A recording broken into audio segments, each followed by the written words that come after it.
رود ز دستم صاحب دلان خدا را، دردا که راز پنهان خواهد شد آشکارا. کشتی نشستگانی ای باد شرط پرویز، باشد که باز بینیم دیدار آشنا را.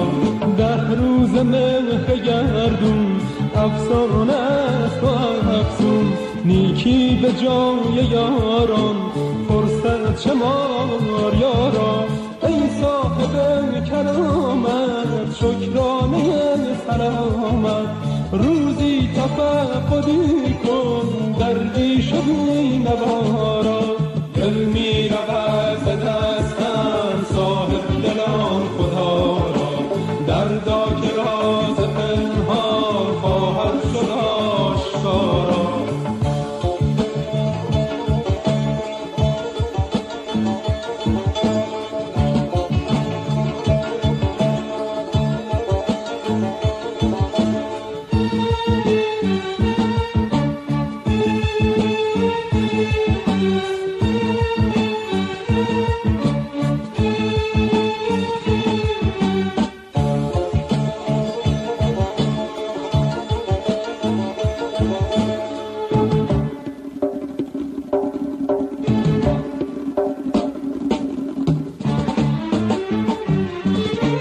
آسایش دو گیتی تفسیر این دو حرف است، با دوستان مراقبت با دشمنان مدارا.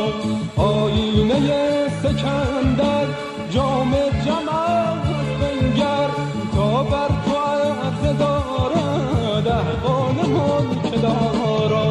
سرکش مشو که چون شمع از غیرتت بسوزد، دلبر که در کف او موم است سنگ خارا. دلبر که در کف او موم است سنگ خارا.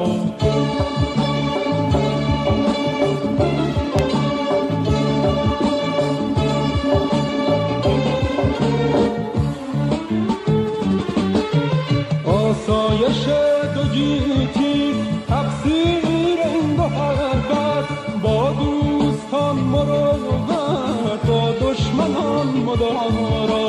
آینه سکندر جام جمال بنگر، تا بر تو عرضه دارد احوال ملک دارا.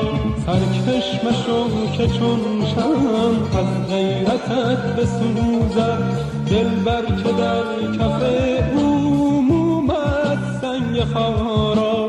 دلبر که در کف او موم است سنگ خارا.